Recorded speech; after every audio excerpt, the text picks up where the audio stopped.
अस्सलाम वालेकुम, मेरा नाम अलीशा है और मैं सेंचुरी 21 एसोसिएट के प्लेटफॉर्म से आपके साथ हाजिर हूँ। आज हम ब्लू वर्ल्ड सिटी के बारे में बात करेंगे। जैसा कि आप जानते हैं कि blue world city Rawalpindi Islamabad के दरमियान सबसे बड़ा प्रोजेक्ट जो कि तकरीबन 2 से 2.5 लाख कनाल ज़मीन के दरमियान में फैला हुआ है।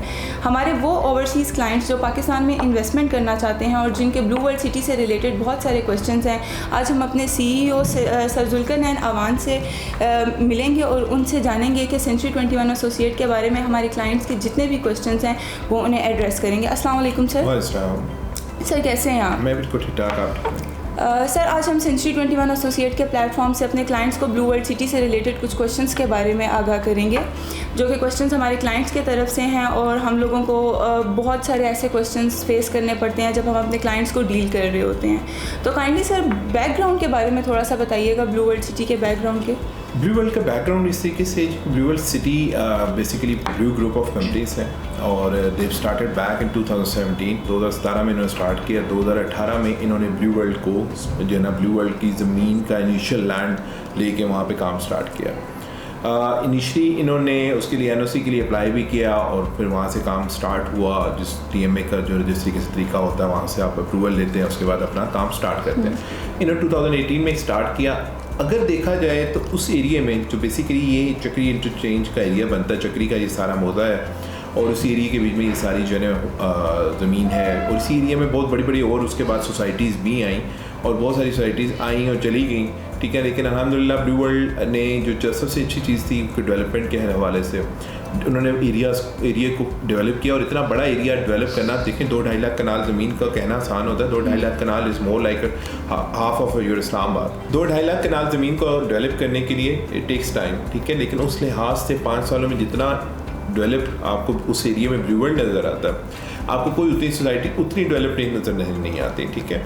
ख़ास तौर पे फिर इनके बाद उन्होंने जिस तरीके से इतना सारा मीडिया के ऊपर फॉल्स प्रोपेगेंडाज ये वो उन सारों को फेस करना, फिर उसके अलावा और हमारे इदारों की तरफ से जो उनको जो है चीज़ें की गई, उनको जो है कभी काम रुकवा दिए गए, कभी क्या कुछ हुआ, इन सारों को ओवरकम करके आप स्टिल डिलीवर कर रहे हैं। दैट्स अ बिग थिंग जो आप कर रहे हैं अभी तक। और लोगों को जो है इम्पॉर्टेंट ये है कि आप लोगों को जो है क्या कहते हैं पोजीशन दे चुके हैं।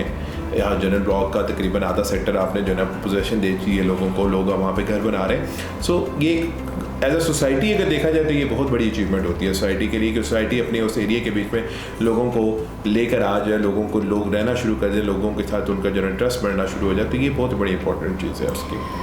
सर सोसाइटी की NOC के बारे में बात करते हैं। ऑब्वियसली जैसे कि हम जानते हैं NOC एक लॉन्ग टर्म प्रोसेस होता है। ऐसा नहीं है कि आज NOC को सबमिट करवाया जाए तो आज ही NOC प्रूव हो जाए। ब्लू वर्ल्ड सिटी की NOC के बारे में आप कुछ बताएं अपने क्लाइंट्स को। ब्लू वर्ल्ड का जो सबसे कॉमन क्वेश्चन हमें जो सबसे ज़्यादा फेस करते हैं वो ये होता है कि इसका NOC कब आएगा। उसमें NOC के हवाले से कुछ चीज़ें हैं जो अंडरस्टैंड करने की ज़रूरत होती है।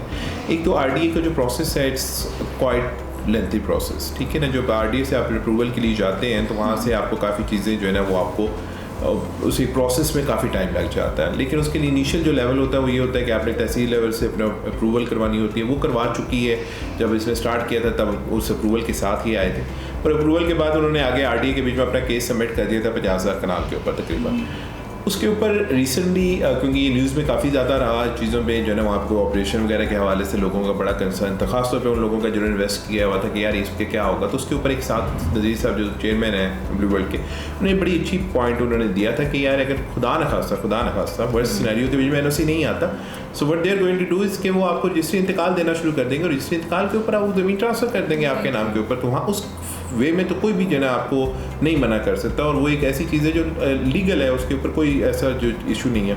बाकी रहेगी डेवलपमेंट की, जहाँ तक बात है डेवलपमेंट उस जगह के ऊपर हो रही है। सबसे इंपॉर्टेंट हमें जब देखते हैं हम सोसाइटी को तो हम 2 चीज़ें देखते हैं कि सोसाइटी के पास लैंड है, कितना लैंड है और उस लैंड के ऊपर डेवलपमेंट वो कैसे कर रहे हैं। अगर ये दोनों चीज़ें क्लियर हैं, NOC इज़ अ प्रोसेस, वो ज़ाहिर बात है इट्स अ नेसेसरी चीज़ है, ऐसी नहीं है कि वो नेसेसरी नहीं है। लेकिन उस नेसेसरी चीज़ के बीच में की वजह से हम ये चीज़ को नहीं फॉलो कर सकते कि यार वहाँ पे डेवलपमेंट कितनी हो गई है या वहाँ पे जो है ना बना कितना दिया है उन्होंने, उनके पास लैंड कितना।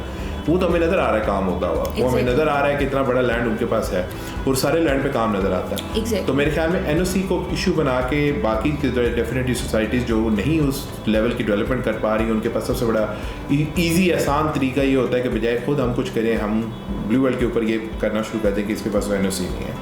लेकिन उन्होंने ऑलरेडी पंजाब हाउसिंग अथॉरिटी में भी अप्लाई कर चुके हैं और RD में भी अप्लाई किया हुआ, तो ये किसी भी टाइम आ जाएगा। उनको ऑलरेडी लाहौर वाला जो प्रोजेक्ट है उसको रिसेंटली मिल गया है NOC, और अब ये इस्लामाबाद नेक्स्ट पिंडी इस्लामाबाद नेक्स्ट उनका है जिसको इंशाल्लाह मिल जाएगा।